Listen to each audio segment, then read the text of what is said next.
This all happened a few years ago. I remember it was a chilly 6th of November. As I walked to the designated spot that's on the map, following the indications that was given to me by a friend at the time. We picked that night in particular. It was cloudy, ideal for filming conditions, and not only that, it wasn't a weekend and far away from any major holiday, as we didn't want lots of people in the streets. We didn't need a lot of eyes to judge where we're going. Not when you're going to abandoned places, which is trespassing. Here in Malaysia, there are so many abandoned places if you really look for them. And their story is varied.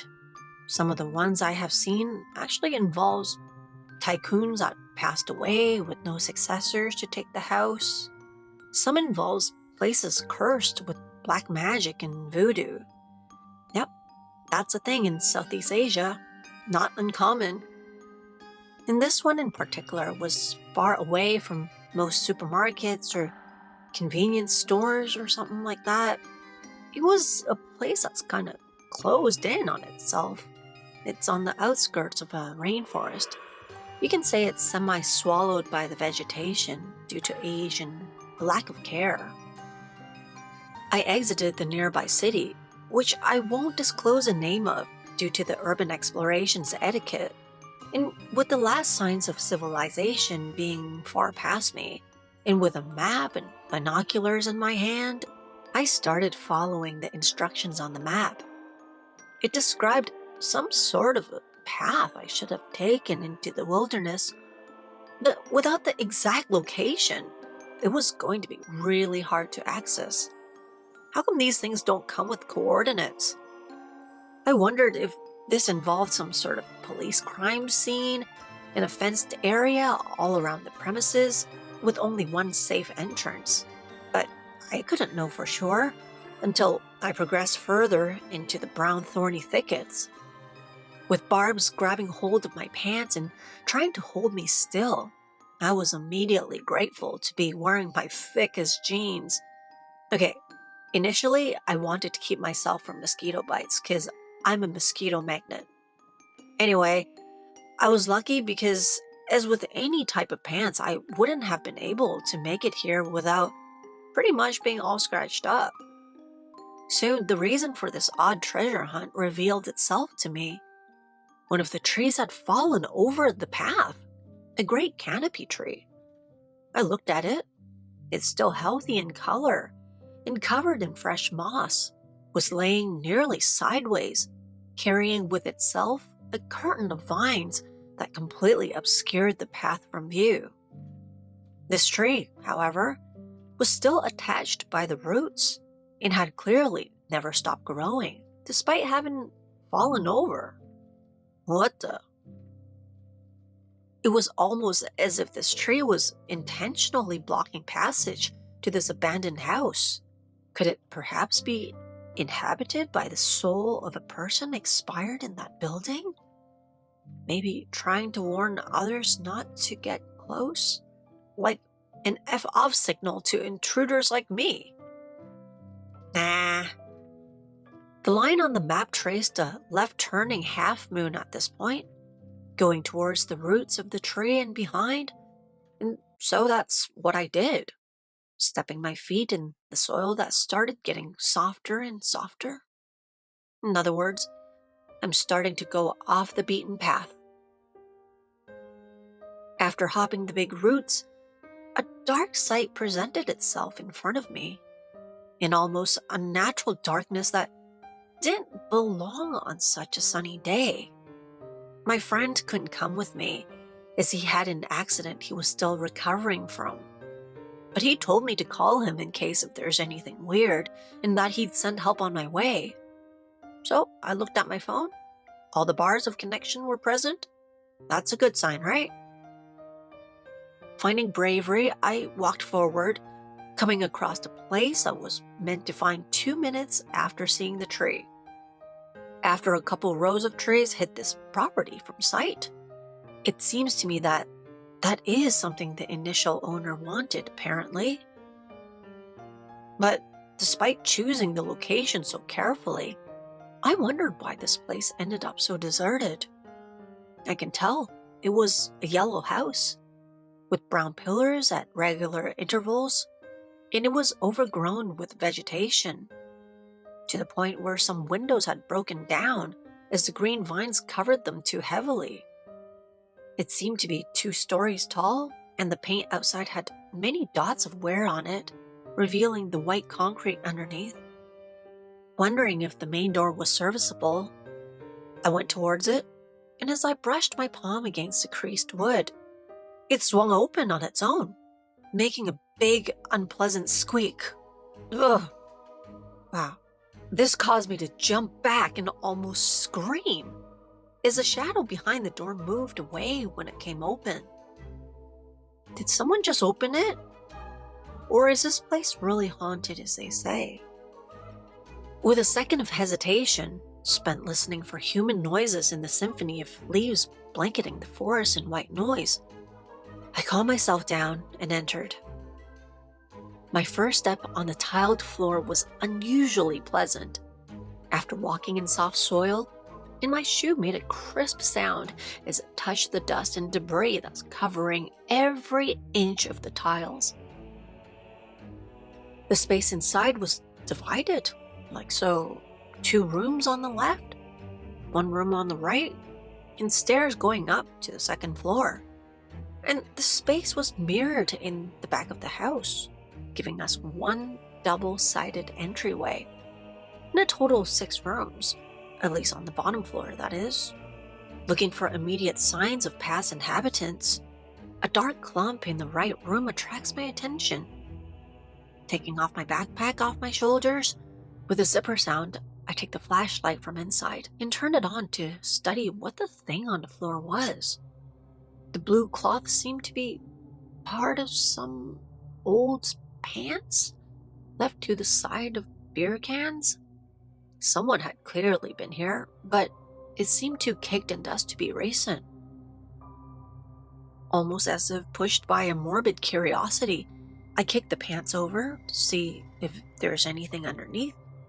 Immediately regretting my decision, a dozen black bugs came rushing out. Ugh!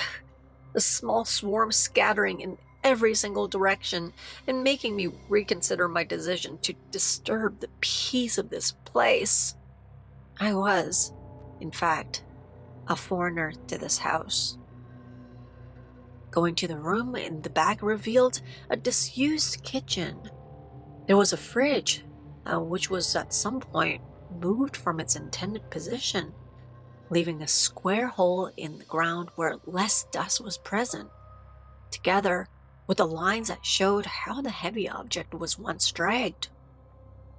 Navigating around it, thanks to the small illumination of the torch, I started thinking about the nearly unnatural darkness that filled every single space of this location, including the forest outside. What's the point of having windows if light can't even reach inside the house? Almost as if my thoughts were read, the blackness covering the ceiling seemed to grow, causing me to fall to the ground, as it almost seemed like the ceiling was falling over my head. That's always a risk taken into account when exploring old buildings like that. And yet, this was somehow different, as it was entirely silent, but most worryingly, it slowly seemed to pulsate. Pointing my torch towards it couldn't even reveal the ceiling. So I left that kitchen in a hurry, proceeding to the back of the entryway, holding my hand on the dusty handrail to catch my breath after the scare. Now, there's a specific feeling that most urban explorers are used to, this buildup of tension that occurs after spending hours inside abandoned places. It's this feeling of not belonging, which slowly and surely makes itself apparent to you, turning every corner into a hiding spot for monsters, assassins, or similar hostile things. Now, while I was familiar with this uneasy queasiness, only getting it after hours of exploring, Something in that pulsating ceiling was inciting it in me, and with horror, I noticed how the black spot above had moved closer, and it's now obscuring the entire room I was in.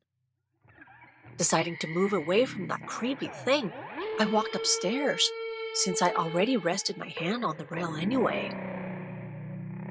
Walking up briskly, I reached the top and almost get startled by sudden movement when, with a second glance, I recognize a familiar shape. With pupils dilating as if I had too much sugar, behind a plastic screen, I saw a cat which was dancing elegantly, rubbing its cute fuzzy face against the screen, which had no hole for him to pass through. "Ah, how did you get here? You here all on your own?" I say while my fears are quickly dissipating. Walking up to the fuzzy baby by the bluish dark color, gauging a cat's friendliness is actually quite simple. Just place your hand close to their face, and if they come to smell you, that's a good sign. It means they want to make your acquaintance.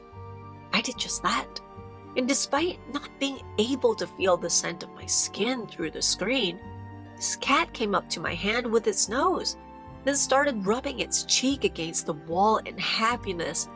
"Ah, let's get you out of here," I say while getting back up, and the cat, seeing this, walked towards one side of the house, almost like it was guiding me. I followed instinctively, looking back at the stairs I took coming up, which were now shrouded in a black pulsating darkness. Wait, was it getting faster?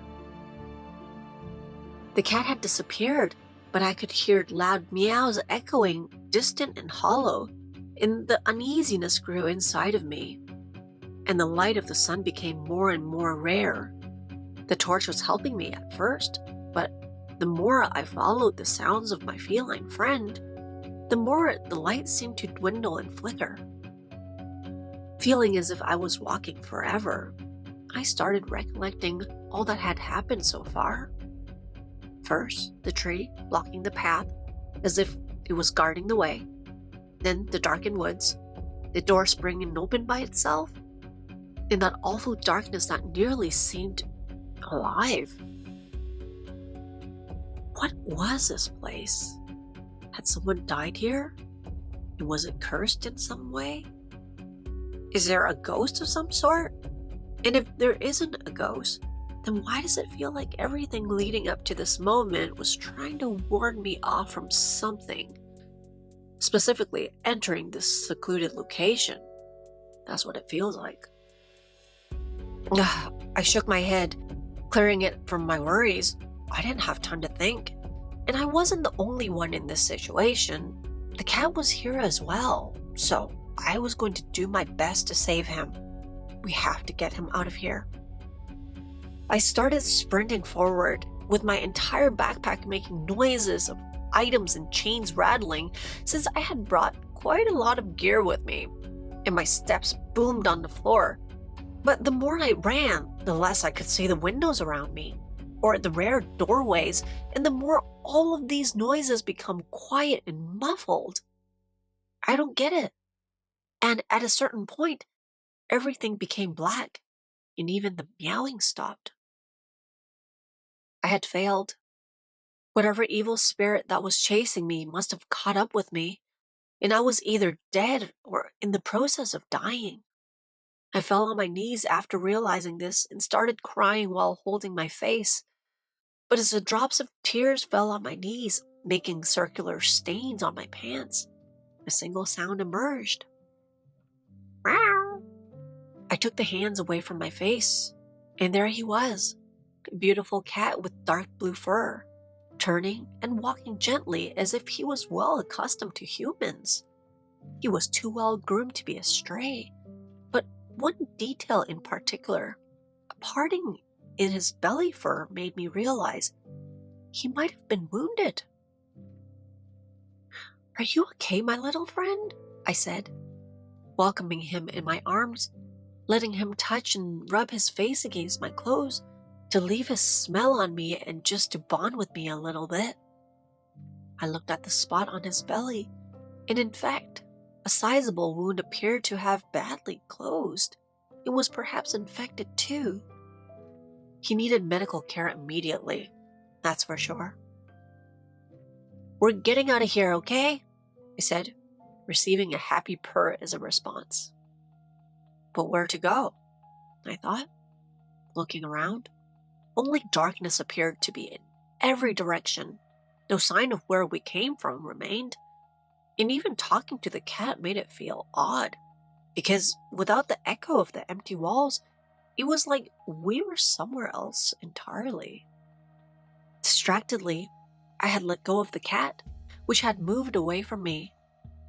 Almost in a panic, I looked for where he had gone, but I couldn't find him.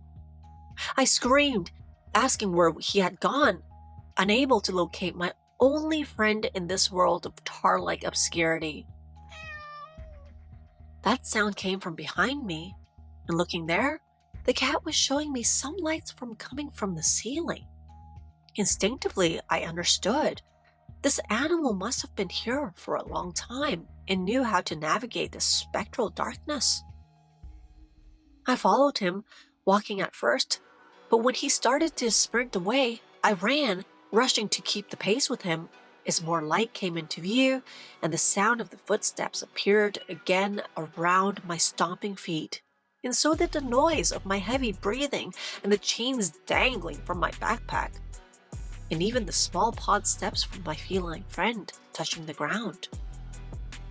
Soon, we were back to the house, the second floor of the entryway. Without thinking about it twice, I took my friend in my arms and walked downstairs, exiting the door as fast as I could. As I did, mysteriously, it closed behind me as if I wasn't welcome there anymore, like someone closing the door on you. I looked back at the house, peering through the cracked windows and the weird pulsating nightmare hidden inside, and the vines that had overtaken the entire front of it, remembering with chills down my spine the things I had just witnessed. Would anyone believe this story? Or would they just think I'm crazy? Or a liar, perhaps? Or both? But while observing this terrible place, feeling safe while on forest ground, a vibration coming from my arms distracted me from the state of terror I was stuck in. My feline friend was now purring while being held in my arms, and he had started pawing at the soft fleece from inside my hoodie. Right, I thought. He needed help as soon as possible. Looking back towards civilization, I looked at the forest one more time with the cat. Understanding a little better now about that place, amongst the trees and the vines, had gotten so dark, even in bright sunlight. That was the last time we turned back.